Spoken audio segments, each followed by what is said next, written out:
लेखांकन। मैं रोहित राजौरी आपका एक बार फिर से स्वागत करता हूं हमारे YouTube चैनल पर। और देखिए, आज हम बात करेंगे बैलेंस शीट के बारे में। हमने अपनी पिछली वीडियो में जाना था ट्रेडिंग एंड प्रॉफिट और लॉस अकाउंट के बारे में, तो उससे अगला स्टेप बैलेंस शीट का है। अब देखिए, हमने ट्रेडिंग एंड प्रॉफिट और लॉस अकाउंट में ये निकाला था कि हमारा नेट प्रॉफिट या नेट लॉस कितना है। हमने नेट प्रॉफिट या नेट लॉस की कैलकुलेशन करना सीखा था ट्रेडिंग एंड प्रॉफिट और लॉस अकाउंट में। और आज हम बात करेंगे बैलेंस शीट के बारे में। देखिए, बैलेंस शीट का मतलब क्या है, देखो नाम से समझो। बैलेंस शीट यानी कि बैलेंस जो रहता है, जो बचता है, उसकी बात करेंगे आज हम। और ये देखिए, मैंने यहाँ पर एक हेडिंग डाली है, बैलेंस शीट एज ऑन 31 मार्च 2020। देखिए, कोई कंपनी अपनी बैलेंस शीट को क्यों बनाता है? बैलेंस शीट बनाने का मेन मकसद ये होता है कि हम साल के अंत में हम ये डिफाइन करते हैं, ये कैलकुलेट करते हैं, ये पता लगाते हैं कि हमारे पास कौन सी चीज कितनी हमारे पर देनदार है और कितने के हम बाहर से लेनदार हैं। तो देखिए, यहाँ पर मैंने इसको दो पार्ट्स में डिवाइड किया है। ये टेबल मैंने बनाई है बैलेंस शीट की। एक साइड है लायबिलिटीज और एक साइड है एसेट्स। इन दोनों का बैलेंस हम बैलेंस शीट में मेंशन करते हैं। अब ये लायबिलिटीज क्या होती हैं, एसेट्स क्या होती हैं, तो देखिए जानते हैं इनके बारे में। लायबिलिटीज होते हैं उत्तरदायित्व यानी कि देनदारियां।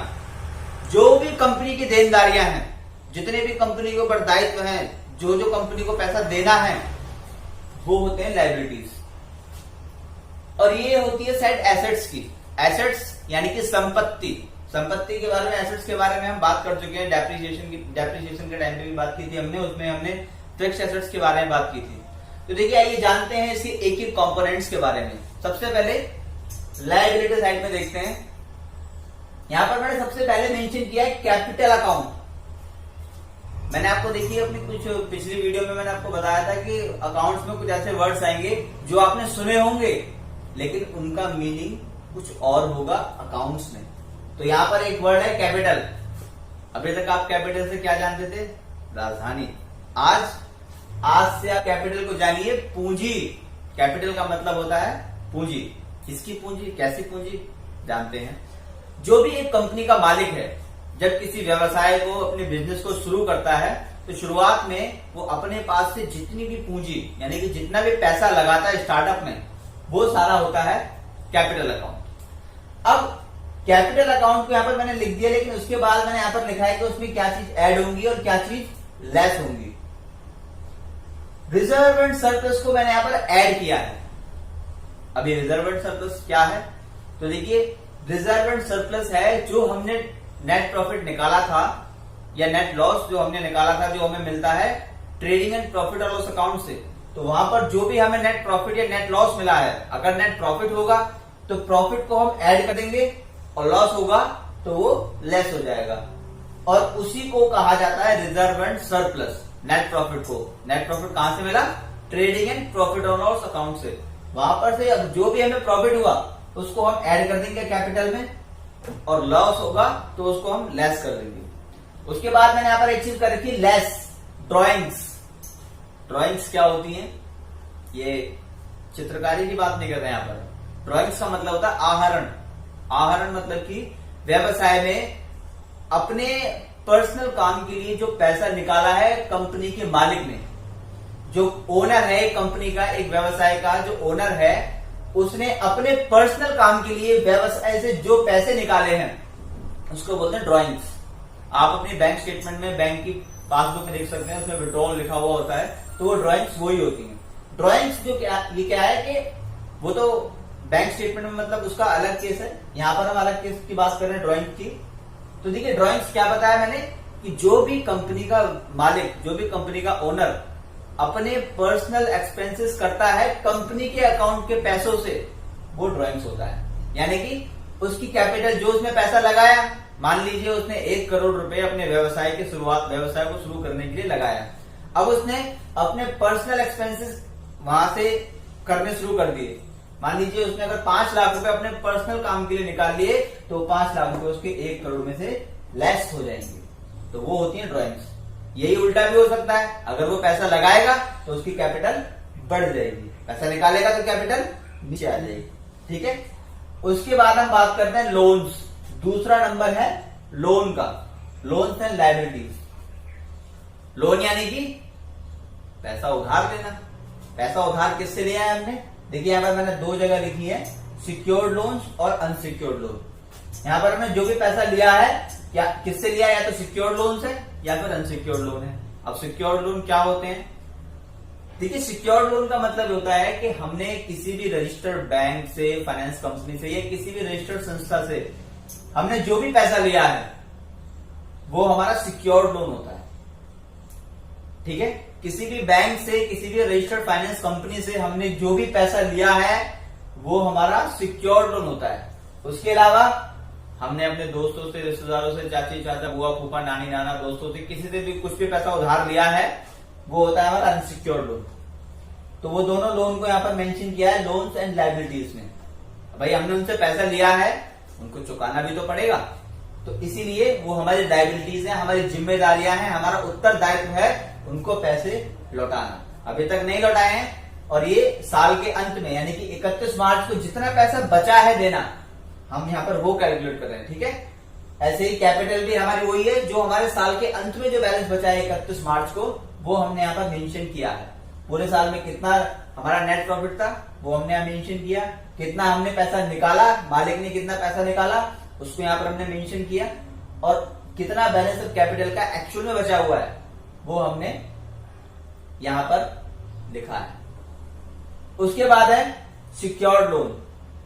मैंने बताया कि सिक्योर्ड लोन और अनसिक्योर्ड लोन का भी अंत में जो पैसा बचा हुआ है साल के अंत में, वो हमने यहां पर मेंशन किया है 31 मार्च 2020 को। उसके बाद बात करते हैं करंट लायबिलिटीज की। देखिए करंट लायबिलिटीज का मतलब क्या होता है कि ये एक लिमिटेड पीरियड के लिए होती है, शॉर्ट पीरियड के लिए होती है, इसलिए करंट लायबिलिटी होती है। शॉर्ट पीरियड यानी कि 1-1.5 साल तक के लिए होती है बस ये। उसका क्या है? ड्यूटीज एंड टैक्सेस सबसे पहले इसमें लिखा हुआ है। करंट लायबिलिटीज में सबसे पहले हमने लिखा है ड्यूटीज एंड टैक्सेस। अब ये क्या होते हैं? देखिए आपकी कंपनी में, आपके व्यवसाय में जितने भी कंप्लायंसेस होते हैं, जैसे कि टीडीएस, जीएसटी और ईएसआई, पीएफ, इस तरह के जितने भी कंप्लायंसेस होते हैं जो कि हमने देने हैं 31 मार्च 2020 को हमने देने हैं, वो हमारे ड्यूटीज एंड टैक्सेस में हम उनको मेंशन करते हैं। देखिए इसके बारे में ये बहुत बड़ा कॉन्सेप्ट है, इसको हम आगे भी समझेंगे। फिलहाल हम इसको इतना समझ रहे हैं कि जो भी हमारे कंप्लायंसेस हैं उन कंप्लायंसेस को हम ड्यूटीज एंड टैक्सेस के थ्रू शो करते हैं बैलेंस शीट में। उसके बाद है सन्ड्री क्रेडिटर्स। क्रेडिटर्स के बारे में आपको पहले बता चुका हूं मैं कि क्रेडिटर्स क्या होते हैं, कि जिन जिन लोगों से हम सामान खरीदते हैं, परचेज करते हैं, वो हमारे क्रेडिटर्स होते हैं। अब जितने भी लोगों का पैसा, ऐसे लोग जिनसे हमने सामान खरीद लिया है, उनका पैसा देना बाकी है 31 मार्च 2020 को, जितने ऐसे लोग हैं उन सबका टोटल करके जितना पैसा हमें देना है वो सन्ड्री क्रेडिटर्स में आता है। उसके बाद है अकाउंट्स पेबल। देखिए अकाउंट्स पेबल में बहुत सारी चीजें आती हैं। अकाउंट्स पेबल के नाम से समझ में आ रहा है कि जो पेबल है, जो पे करना है। तो जैसे कि ये हो सकता है हमारा इलेक्ट्रिसिटी बिल, टेलीफोन बिल, और इस तरह के और भी जो खर्चे हैं वो सारे अकाउंट्स पेबल में आते हैं। जैसे समझिए हम 31 मार्च 2020 को अपनी बैलेंस शीट को बना रहे हैं, और बैलेंस शीट बनाते वक्त अभी क्या है कि हमने जो अपना इलेक्ट्रिसिटी बिल हमारा 10 तारीख को आएगा, 10 तारीख को बिल आएगा, लेकिन वो जो बिल है तो 31 मार्च तक का, तो 31 मार्च तक का बिल आया नहीं है लेकिन आएगा। तो वो जो बिल आएगा हमने उसको यहाँ मेंशन कर दिया है, उसकी पेमेंट तो हम मार्च के बाद ही करेंगे जब बिल आएगा, लेकिन वो बिल तो हमें पे करना है। ऐसे टेलीफोन बिल है, तो इस तरह के जो अकाउंट्स पेबल हैं उनको हम यहाँ मेंशन करते हैं। उसके बाद बात करते हैं एडवांस फ्रॉम डेटर्स। डेटर्स यानी कि हमारे कस्टमर, हमारे क्लाइंट, जिनको हम सामान बेचते हैं, तो जिसको हमने सामान सेल किया, उन लोगों ने क्या किया, हमें एडवांस पेमेंट कर दी, भाई आप ये पैसे रखो और हमें माल भेजना।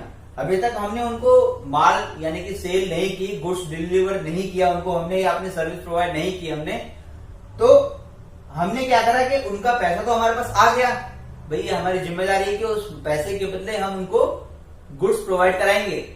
अभी तक हमने नहीं कराया 31 मार्च को, तो वो हमारे ऊपर एडवांस है। तो ये हमने, देखिए ये था हमारा लायबिलिटीज, बैलेंस शीट का एक पार्ट। अब दूसरी साइड की बात करते हैं, वो है एसेट्स। अब एसेट्स क्या है? एसेट्स यानी कि संपत्ति। अब इसमें देखिए सबसे पहले मैंने लिखा है फिक्स्ड एसेट्स। फिक्स्ड एसेट्स यानी कि स्थायी संपत्ति, जिसके बारे में हम अपनी डेप्रिसिएशन वाली वीडियो में बात कर चुके हैं ऑलरेडी। तो फिक्स्ड एसेट्स देखिए क्या होती है। सबसे पहले मैंने लिखा है फर्नीचर एंड फिक्सचर्स। ऑफिस में स्टाफ के लिए जो फर्नीचर लगाया गया है वो फर्नीचर, उसकी वैल्यू एज ऑन 31 मार्च जो भी है डेप्रिसिएशन लेस करने के बाद उस वैल्यू को यहां पुट कर देंगे। उसके बाद प्लांट एंड मशीनरी।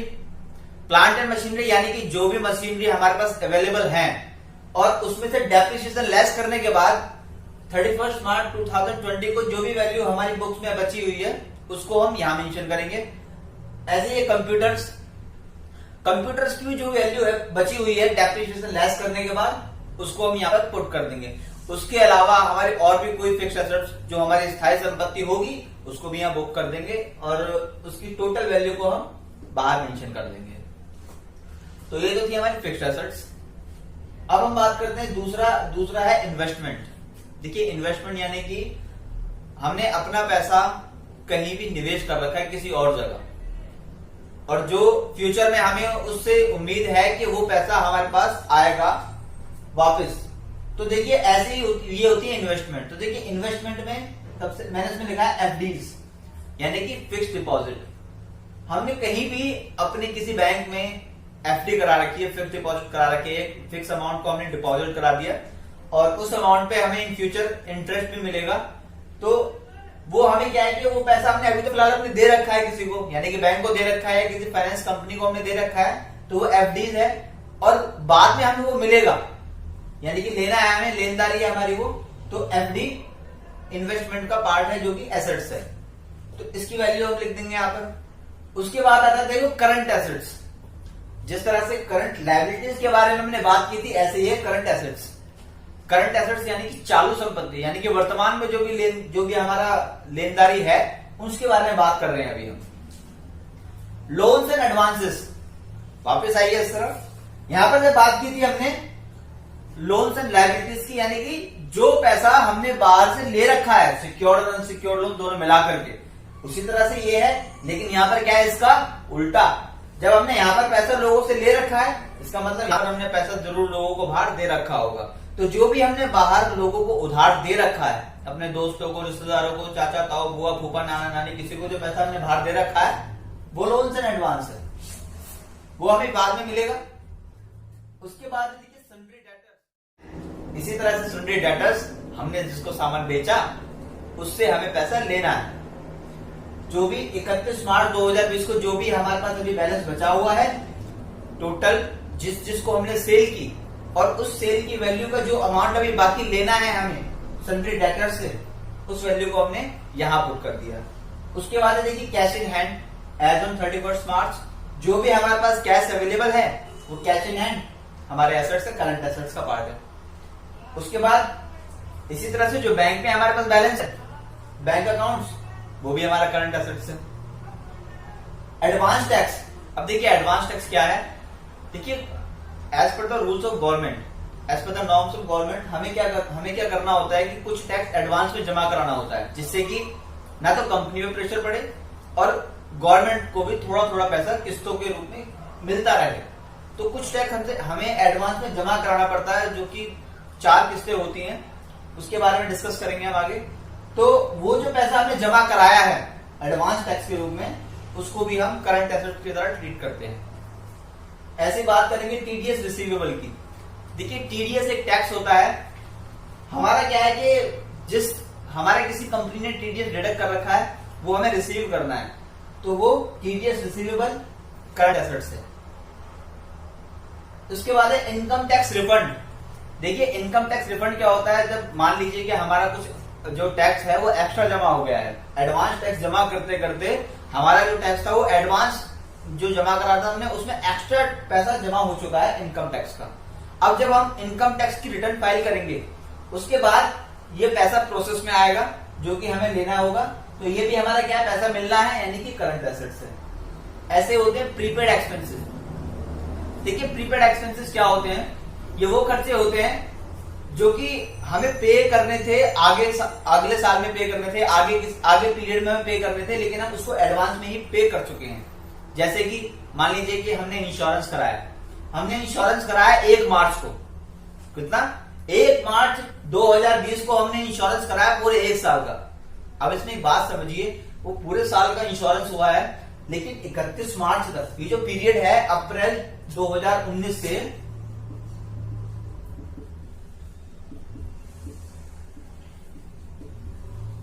ये देखिए, ये जो पीरियड है हमारा अप्रैल 2019 से मार्च 2020 का पीरियड है।